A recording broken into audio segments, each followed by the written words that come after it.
Odor Control 101.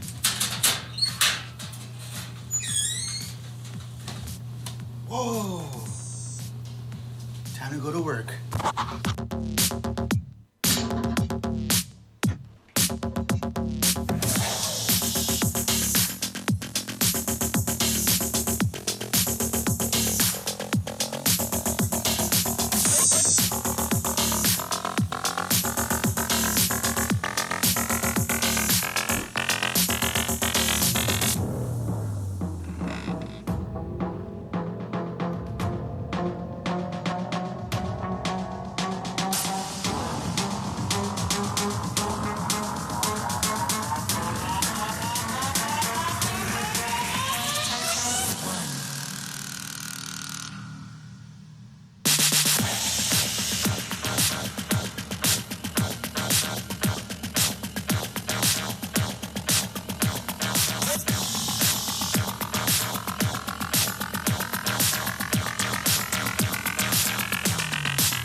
All right, welcome to Odor Control 101. Here, my name is Travis Fisher, and here we go. All right, Odor Control 101. The control and reduction of odor and emissions from wastewater collection systems is important because these facilities are typically located out in the community, surrounded by residential neighborhoods, commercial businesses, public gathering locations, and transportation corridors. Characterizations of odors. Liquid sampling. Given that physical and chemical conditions in the sewer are dynamic driven by diurnal flow, temperature, and atmospheric conditions, average measurement, and 24-hour variations. Samples require several preliminary and fundamental considerations. First off is the type of sample. Right here in the picture, we have one type of sampling, and another one would be the grab sample. Flow measurement for flow proportional sampling. Sample preservation, how are you taking care of your samples? Are you got them in the right type of glass, temperature, and so forth? And then chain of custody too, right? Usually. GIS, the database, info such as the location, manhole location, manhole diameter, depth, pipe size, the slope of the pipe, and the depth of the water in the pipe. The date that you did it, the time that you started it, and the duration, 12 hours, 24 hours. The field parameters, the temperature of the outside air. Is it 72 degrees out and sunny with rain, or, sunny or rain, or windy, or what, have you. The conductivity, the pH, dissolved oxygen, the pH, the dissolved oxygen, sulfate, sulfide, and so forth. If there's already an upstream chemical dosing, so if there's already a chemical dosing, it's changing the water chemistry down below. So you're already going to get something different. So what if it's, you get it. Sample analysis, database, and reporting. So we got air monitoring. Vapor phase monitoring with a logging instrument should be completed. Flow monitoring provides valuable data on present-day wastewater flows that lead to better understanding of actual conditions within the collection system.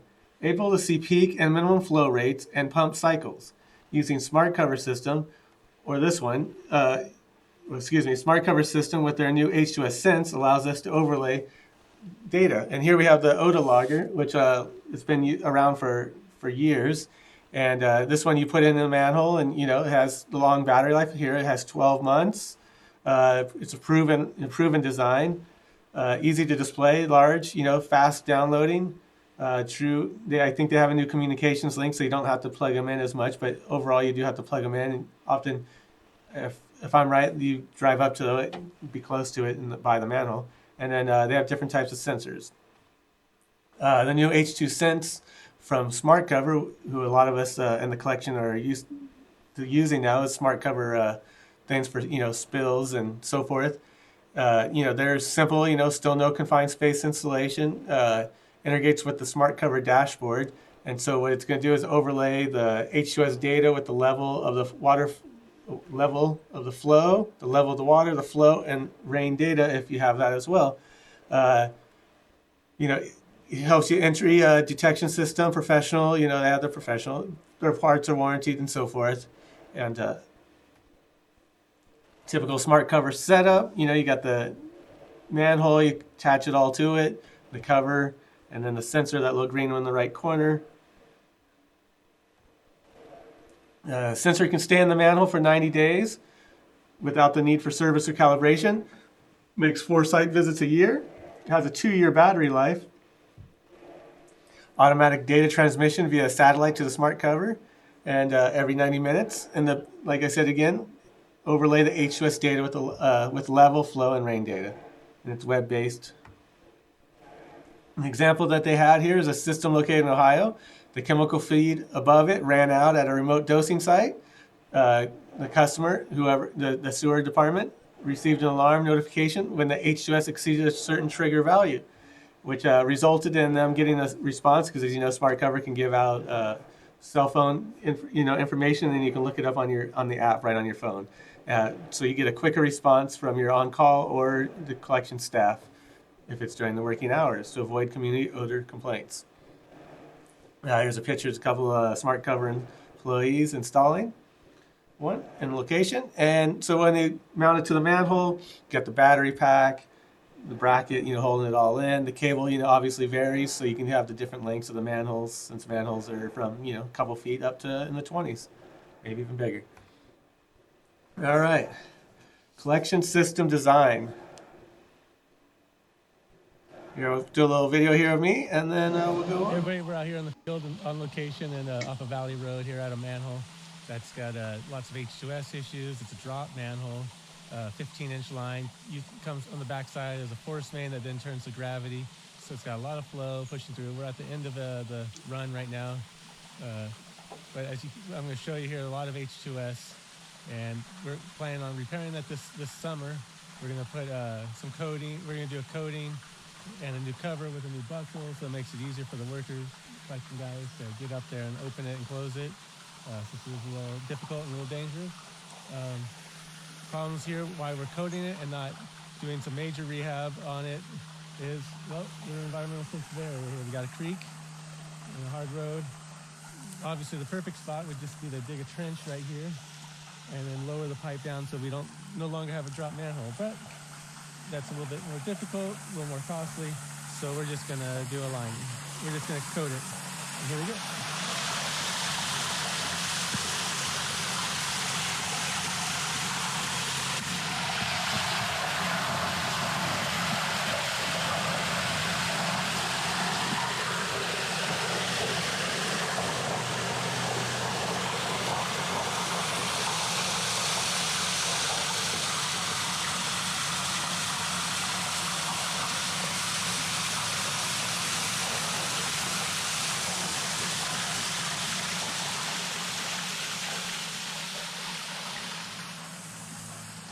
Once again, this is going to get rehabbed this summer, but obviously this creates a lot of odor with that drop. I can smell it right now as we're sitting here talking. It's corroding everything. It's a nuisance probably with winds pick up for the neighbors. Just right behind us. And, quite a peaceful little... Well, like I said, we're going to rehab that. We got a project going out for to rehab 50 manholes this summer, with some that have really bad, like the whole shelf is basically gone. It's just flat now. The whole shelf has been eaten away. That's at one of the little siphon that we have.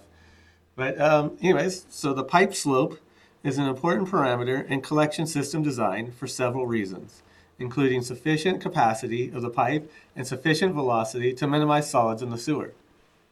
Excessive solid buildups in the pipe encourages the growth of sulfate, reducing bacteria, and leads to increased sulfide generation, Organic buildup can also lead to increase in methane production through anaerobic decomposition.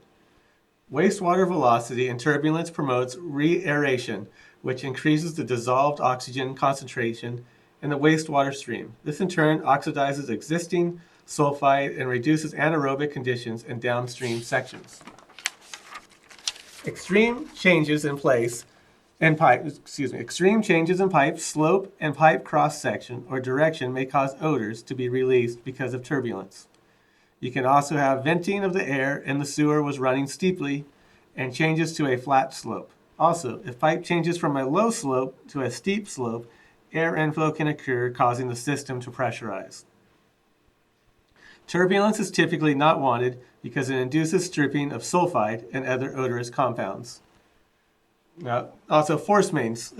Force mains can be a significant generator of reduced sulfide compounds because of full pipes do not provide an opportunity for re-aeration. Key elements in force main design is the velocity of the wastewater force main. Force mains are typically sized based on a cost analysis of pumping cost versus pipe cost. For cases where excessive sulfide generation is projected, it may be beneficial to design the system for a smaller diameter force main to maintain higher velocities. Siphons.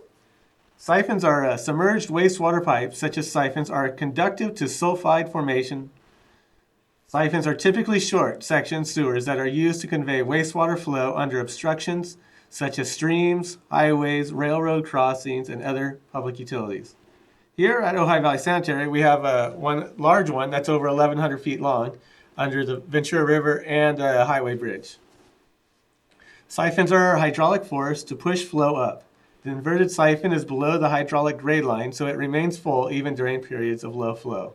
Siphons are also noted for having odors at the inlet structure because the full pipe blocks the path of air flowing downstream with the wastewater. So basically you have this water coming down the pipe, hits that siphon, it's got to fill up that siphon before it has enough head pressure to push it through, and so you have that water just sitting there sometimes, especially on small siphons, and all that H2S is coming up and destroying that pipe area. So rehabilitation of the collection system is HDPE, slip lining, or otherwise known as pipe bursting. HDPE has a smooth pipe that increases pipe velocity. Here we have this video here of us pulling through underneath the gas line and a water line. We upsized this line from a 6 to an 8 inch. As you can see here, we've stopped the pounding part. We're just pulling right now into our trench. And you can see here we're going to just barely fit through it. Nice tight fit, that's for sure.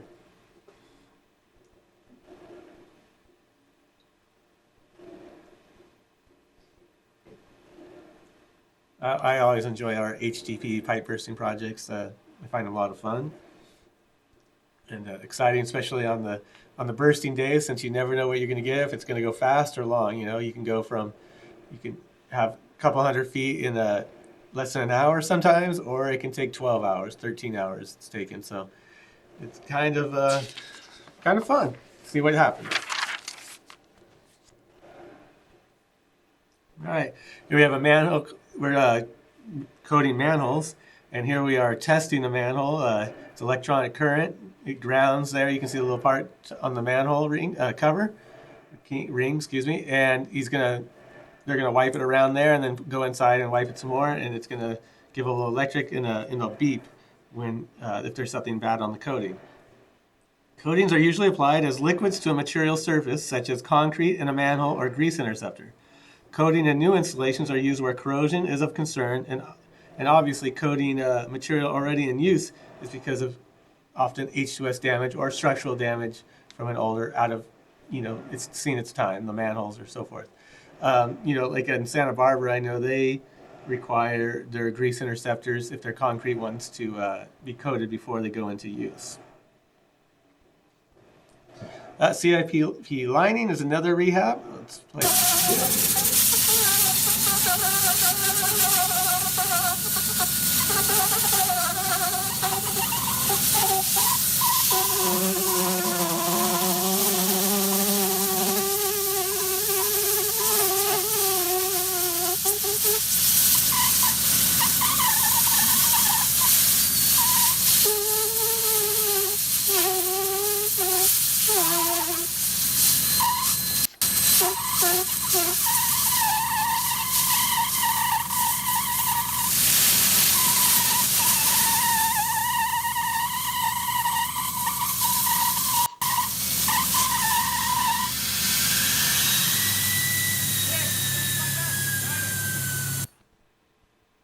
Yeah, so CIP Lines, when they're done here with this, you got steam, which they're gonna do on this one is steam, and then there's also UV, and as well as hot water in your boiler, right? But you can use your boiler for the steam or actually run hot water in it.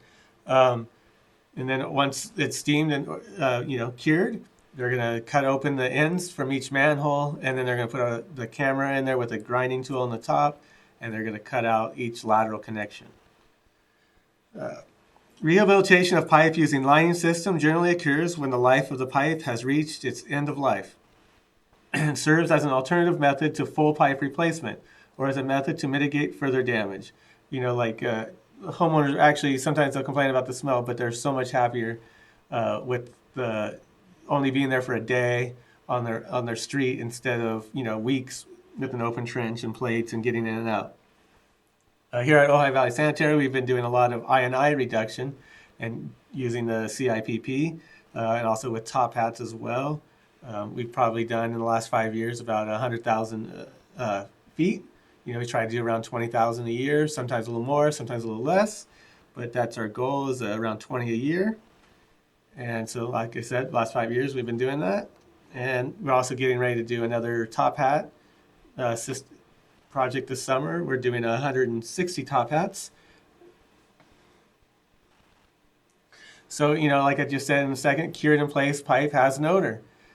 People complain about the smell all the time. It's big things. NASCO's been doing study cases, and OSHA's being a little bit involved, and there's university professors from Purdue and other colleges talking about the smell. I think even California created a new rule.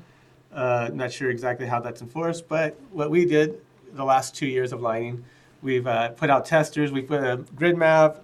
Everybody's happy with it, satisfied. The contractor and us. Where the locations are, we put them next to it. We allow them to put their gauges right next to ours, so we can all get an equal. We're open, but basically we do all these testing. 25 feet, 50 feet, 5 feet, 100 feet, 200 feet.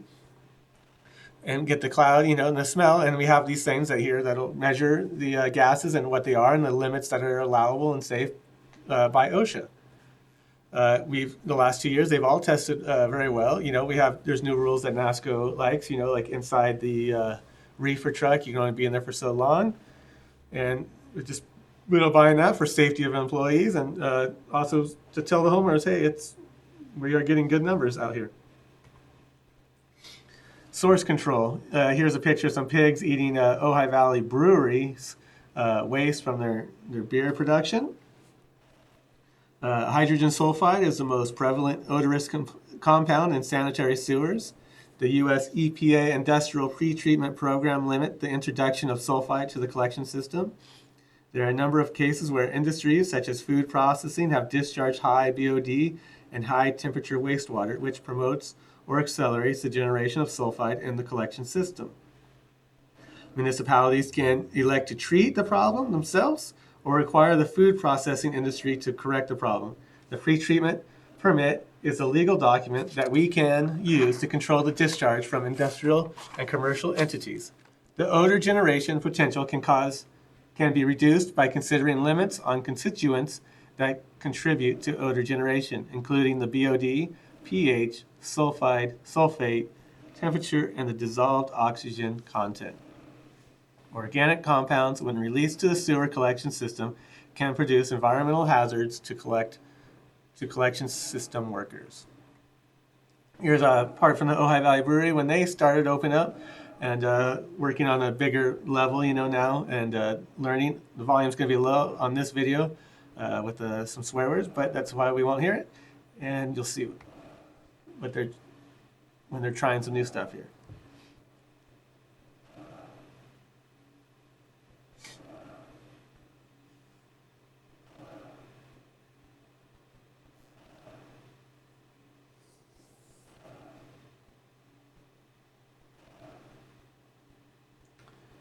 Yeah, that's breweries don't want to do that. That's a wasted product, so they're not into that.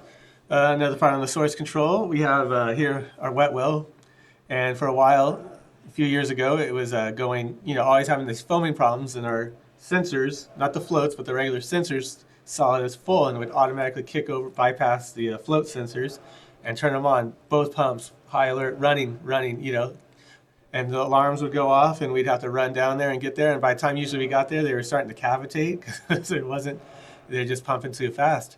But what it was what the business across the street who makes soap wasn't cleaning out their containers correctly, and I think it was during their prime time, or maybe they were working late running, and because usually it happened after hours, didn't happen during work, rarely during working hours, and I think they're just trying to get out of there early. It happened usually between 5:30 and 7, and so I think they're just running, instead of scraping everything out and wiping it out with rags and tossing the rags like they're supposed to with their BMPs, they were just washing them down the sink, and bam, we were getting hit with it. Here's Ventura Distillery. He's going to talk about some of their stuff, and then I'll talk about it after. Hi, my name is Anthony Casperry. I'm the distiller at Ventura Spirits here in Ventura, California. I'm going to walk you through quickly our procedure for wastewater discharge. So here we are, we're in our distillery. This is our pot still. We distill approximately 300 gallons per day of fermented fruit juices, typically.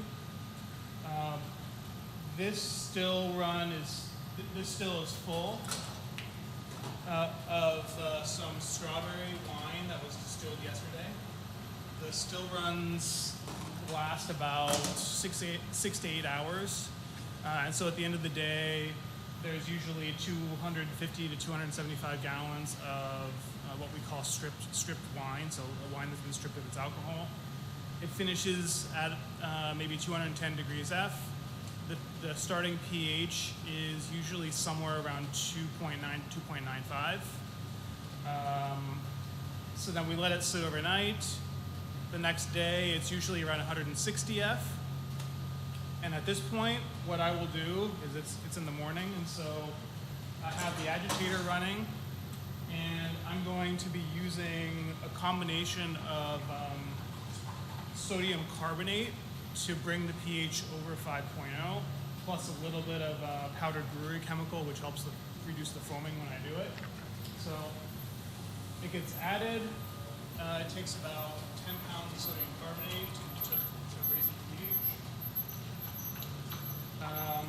Then what I will do is I'll transfer it to this tote, which currently contains the pH adjusted and cooled stripped wines from 2 days ago. So this was adjusted to over 5.0. I think it came in at 5.2 yesterday. And as you can see, there's a hose that's running to the floor drains. And so first thing that I'll do is, it's approximately 95 to maybe 100 degrees F. And so I'll open the bottom valve and drain it to the drain, not too fast. We try not to go over 5 gallons a minute, even though it doesn't really matter that much because it runs into a sump and gets pumped out, periodically by the sump pump. And so then once this is drained, that'll be pH adjusted. I'll put it in, I'll refill the still, and I'll turn it on again. So Ventura Spirits has been working well with us. They do have a little high BOD. We can handle it, but they are going to be they're getting ready to move to a new location, and they're going to set up some new equipment because they've been so small and they're getting up to the next level. And where they're going to keep their BOD, they're going to strip some of their BOD out, and also the ethanol, they strip that out beforehand. On the processing day, and that's actually taken to a hauler. Since as I go over here, permits and ordinances, most municipalities or utilities have regulations or ordinances that contain prohibitions or numerical limits for selected materials with the express purpose of protecting the collection system. With a focus on National Pollutant Discharge Elimination Permit, and here also for the Collections Department, the SSMP or WDR, we are shifting to higher water quality standards that many organic are being regulated. The National Pretreatment Standards Prohibition Discharge are listed in the 40 CFR, known as the Code of Federal Regulations. 403.5, water resource recovery facilities have broad powers in using prohibitions to protect the collection system. pollutants that create a fire or explosion, the ethanol, that could be from Ventura, pollutants that will cause corrosive structural damage, the pH, discharge, no case discharge pH lower than 5, and there's also a high number as well. Any pollutant, including oxygen demanding pollutants, that's the BOD, they're right on their limit edge, but when they get to move up, they're probably going to be definitely, and so that's why they're going to strip it, released into a discharge at a flow rate or concentration that will cause interference with the waste at the wastewater treatment plant. They do not cause a interference at the wastewater treatment plant. They're a small amount, and the plant actually, the bugs love it, but that's another point. Inspections, we do conduct yearly inspections. They should be done with monitoring of the business waste stream. Your code and the other business pretreatment permit should state the discharge limits and the regulations. So we got fog here. So here's a grease interceptor that I was building. Like so Santa Barbara, a concrete one would require these to be coated. We do not require that. And there it is. And I'm going to go to, I had the video of a grease trap inspection, but it went down. And so I'm going to try this real quick and hopefully I don't mess everything up. I'm going to pull this link, go here. And then I'm going to go into our pre-treatment. We also do our collection system for all our work orders. And then I'm going to do a site inspection. I'm just going to walk through it other than the actual checking the grease. So this is a MMS system here, and we're going to do a site inspection. All right, I'm going to go to this open one. I'm going to edit it because I hadn't closed it out, but this is the one I did. Lock that. I don't need to know where my location is right now. So it did this one today. Status is open because it hasn't been closed out. The inspector was me. It's a routine inspection. Inspection date. Oh, one's a due date. One's the other one. I just put the due date in. It's didn't have one this year. Type in interceptor that he had is a gravity. You can also choose between hydromechanical or if they only have BMPs. Like I said, gravity. Put in the location in the back parking lot. Capacity gallons. I believe this one was 1,000 gallons. I didn't put that in, but I think it could be 12, but I'm going to put 1,000. The hydraulic depth, I measured 55 inches. It's double chambered. The depth of the grease in the first one, it just looked like it was recently cleaned. I had 2 inches in the primary. The depth of the water again was 55. The depth of the solids, I had about a half an inch. I didn't really feel anything, but there's probably always something in there, right? I could put my comments in. Second chamber, I had almost none. It's actually probably a quarter of an inch, but I put a half an inch. And then it had an extra inch of water, so 56. Depth of solid, there was no solids in that one. So then the total comes out to 2.7. You need to be under 25%. Otherwise, you need to have it pumped and cleaned and re-inspected. So if it's the functional and good working order, yes. Is the T's and caps in present good working condition? Yes. And then I'd go inside the restaurant. I didn't answer this part for the video. I didn't want to go in and harass them. Did they perform their BMP? Yes or no? Did they have drain screens present on their sink? Was the food scraped into the trash, or were they just putting it in the sink? Are they, how they clean their pots, a little dry wipe pots and stuff like that, or through the dishwasher and it's just dry? Do they have signage above telling them BMPs? They can ask them for their pumping records. Are they available to look at? That one had been cleaned. And who's their pumping company? You can put that in. And you can put the frequency that they're cleaning. We also have a brochure outreach. Did I give them one? No. So then the inspection results, I can put in, are they in compliance, non-compliance, no observation. Maybe I came and did it, but I couldn't observe it. They were closed. If they did fail, I put days to correct. So I could say 5 or 7 days I'm going to come back. They need to clean their grease trap interceptor in those 5 days, and I'll come back. And right here I had put, because I didn't want to bother them, I just put didn't inspect for BMP. And then I signed it, and then they weren't there anyway, so not open. And I can put some documentation in, and that's that. Save that, close it up, and then I can email it off, I can print it, so forth. So go back to the power slide. There we go. All right. Go to the next one. So obviously when you're not inspecting grease traps and interceptors, or if you just want them to do BMPs and they're not, you get lines like this. Or if the grease interceptor is undersized, which I mean is like they're just pumping too much water, it doesn't have time to settle because you need settlement in your interceptors to work. Here's another one. We had a business here, a big, large hotel. They brought the plans. They didn't show this in their plans. The city, I guess, approved it. They didn't tell us until I came out to inspect it one time, and I was like, what's going on here with this Salvage food waste system? It's a trough collector, basically. I'm going to show you the video why I don't like it. Also, in the plumbing code, I saw that it doesn't need to be connected to the grease interceptor, so it just goes out, and, you know, not a good time on that part. Let me get this one going. That face that is usually covered by her phone has finally made an appearance. Welcome to the world of Salvage products. We're #1 in food waste solutions. This is your introduction to the Salvage Collector system. We think you'll like what you see. The Salvage Collector helps you keep up with the demands of a busy kitchen. Here are the basic elements of the Salvage Collector: the basin, scrap basket, overflow pipe, and recirculated water. The pump recirculates water. Waste is collected in the basket. To begin the process, make sure the overflow pipe is in place at the bottom of the tank. Then add the scrap basket and basin. It's that simple. Press the start button, and you're ready to tackle even the biggest kitchen cleanup. That's pretty clean water, huh, that they're dumping in. You know, it's got all that chicken broth, you know, got stuff in the water. Will count down as the tank fills. After the fill cycle, the pump will begin recirculating water. As dishes are passed through the water plume, they are scrapped and pre-rinsed at the same time.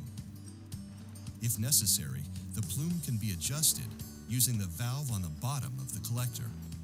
Food waste is washed into the scrap basket. Soluble food waste flows through the holes in the scrap basket and down the drain. Insoluble food waste stays in the basket. Dried or baked on food is no problem.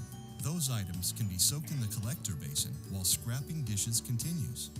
You'll discover scrapping speed is more than doubled compared to an overhead pre-rinse because both hands are free for scrapping. Cleanup is simple. Remove any silverware caught in the basin. Remove the basket and dispose of waste. Remove the overflow pipe to drain the tank. Rinse the basin, basket, and tank. You'll like how easy the systems operate and the time, water, and energy they'll save as you get your job done. Yeah, so as you guys can see, it's got good amount of nasty water going through. That water is going in the system. Like I said, most likely bypassing the grease interceptor, and you know that water is going to have oils and fats inside of it. Operation and maintenance practices. Here we have Dwight and Keegan. They're running on one of our easement machines here. It'll be just a second as we talk about cleaning. Pipe cleaning is practiced. Yeah, I'll just run this first. You guys cleaning on a truck here, on a combo truck, real quick.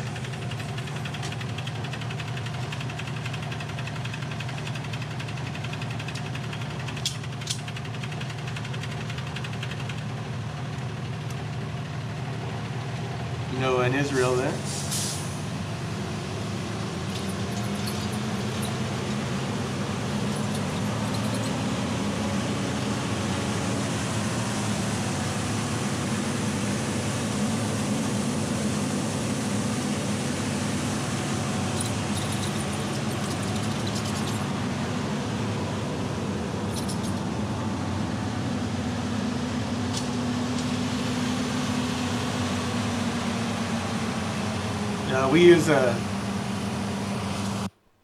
We use a water truck to follow. We have 16 water districts in our system, so we just use a water truck behind it. But before I get to that force main pigging, pipe cleaning is practiced by almost all wastewater agencies to remove debris and deposits in sewers. In some locations, this practice has proven to be an effective means of rooting odors. There is a large variety of water jetting equipment available. The type of jet nozzle, pressure, and flow rate vary depending on the type of deposits and the particular application. Let's also not forget about maintenance on our equipment, our collection equipment. What the heck is that noise? Hi, we're over here at Orchard Lift Station, and I'm going to show you our pig port here and doing pigging. Pigging obviously helps clean the pipe, scrapes the pipe, so we have less odors in the system. A lot of times this is really good for the headworks. A lot of times, you know, the H2S is super high. We pig it, the numbers go down, and so our headworks is back in business. So first thing we do here is this is the pig that we use right here. You can get them coated like this orange here on top, the whole thing, or not. We have the hard back though, so it pushes. We do put a little hole, we drill it and stuff this in, this little sond location, so we can track it. So first thing we do is we open this up, we lower that in, we lower the pig in, and then we put it back, bolt them all down. We hook up a water truck here that we use with the hose on the water truck, and then we'll start revving the RPMs. We'll open this up, open this valve up, pressure the water, shoots it down. When it gets down into the main pipe, we locate it and we'll trace it out as it's pumped out, just using the pumping system. Now we turned off the water here after we know it's in the street, and it starts pumping. Now our wastewater treatment plant is about 3 miles up the road. We have actual footage in the system that we know how much it has to travel. We go to Pigs Unlimited where we get our pigs, and they have sheets there that you can calculate the estimated arrival. Usually I'd say it takes about 6 hours, but sometimes a little faster, sometimes a little bit longer. And it gets to our treatment plant at the headworks, and we're good to go. That's it. It's nice and simple. We also have other lift stations down the road that we use this one, or ones like this, same size, just smaller pipes. Thanks. All right, here we are at the treatment plant, Ojai Valley Sanitary, and the pig's coming in. It's coming in right over here. It's coming through here. We change our valves here so we can change the direction of these where the pig's going to come in, and then instead of the flow's been going over here through this one, we converted it and switched it so it'll come into this one. And what it does is then when it gets here, the pig will come right here, get stuck here, the flow will come down, and then what we do then is we turn back the valves and close it, switch it back that way, and then we open this bad boy up right here, spin it open, obviously close some valves before we spin this open, and then pull out the pig right there. All done, easy. Clap it together and All right, so I think I have something else, so I'm going to exit out real quick. Sorry about that, guys. And then get rid of that. I think I heard some noises, and I think it was that.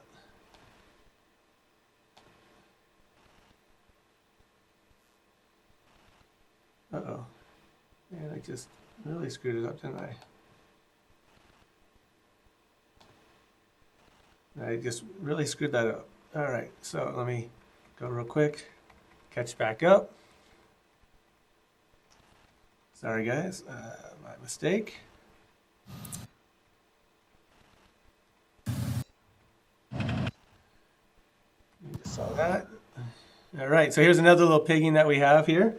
And what that basically is here is on the left, it's a small one like that little one I showed you on the other video.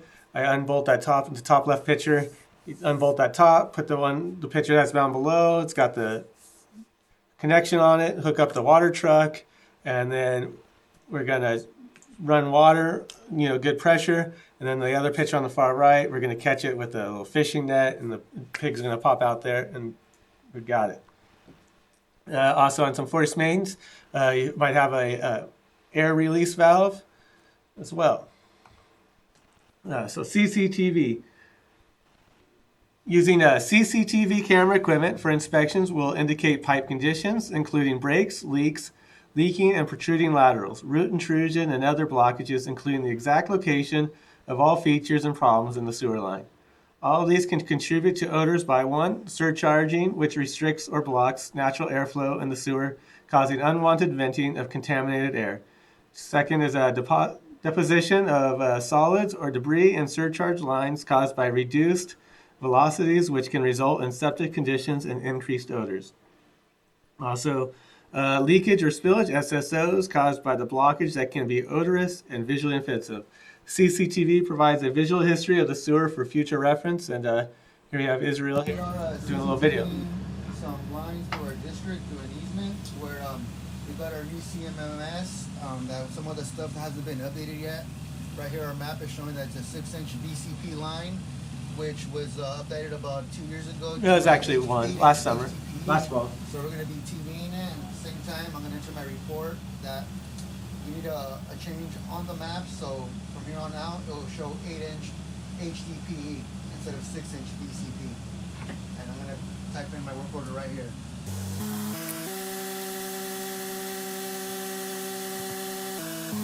All my information is entered. I'm going to just put in all my call out, which is the sort of the manhole and water level.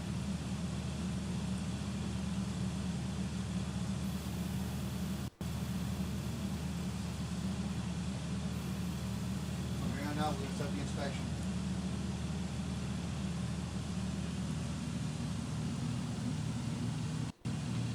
Yeah, we have a queue system.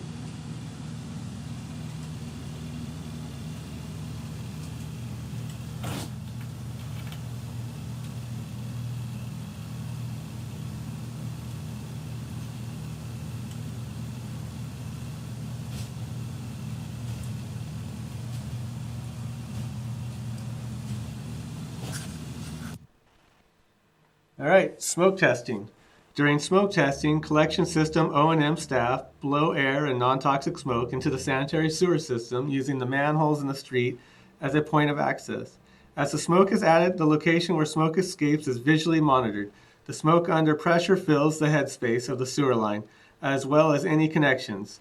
It also follows a path to any leak in the ground surface, quickly revealing the source of the problem.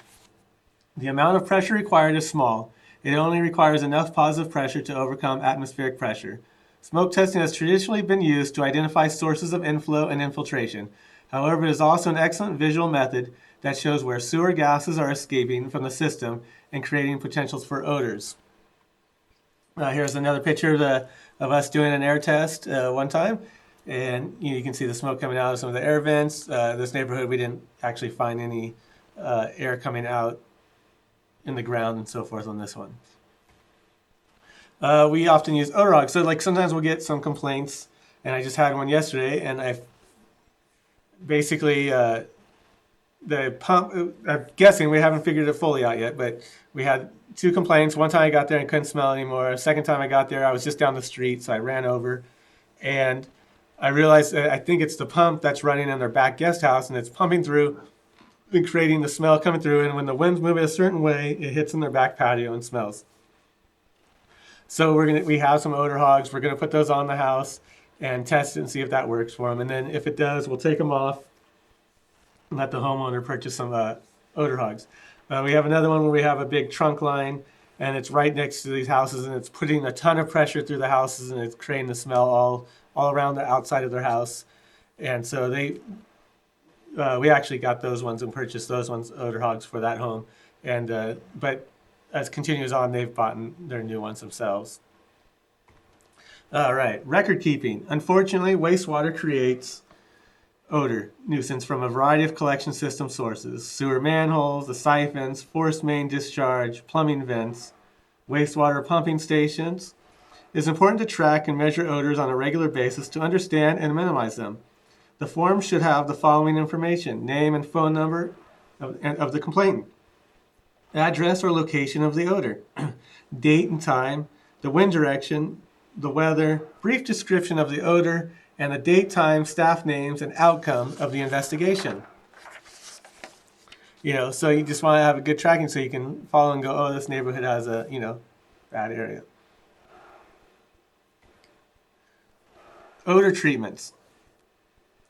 Liquid phase treatment. Numerous chemicals are available for controlling hydrogen sulfide odors in collection systems. Chemical oxidants chemically attack the odor, causing compounds and destroying them through oxidation reduction reactions. Biological treatment nitrate addition controls dissolved sulfide by two different reaction mechanisms or modes, prevention and removal. There's iron salts. Iron and other metals can chemically combine with dissolved sulfide to form relatively insoluble precipitates. I can't even say it. The iron salt are in the form of black or reddish-brown flock that does not deposit in the collection system but readily settles with other solids at the treatment plant. Oxygenation. The addition of pure oxygen to improve the oxygen balance of wastewater and prevent odors. Oxygen has a significant advantage over the air when added to wastewater because it is 5 times more soluble than water. You can do an adjustment to pH. There are 2 different approaches controlling hydrogen sulfide by adjusting the pH of wastewater. One approach involves continuous pH adjustments to hold hydrogen sulfide in solution. The other involves using intermittent doses of caustic to inactive the slime layer and minimize sulfite generation.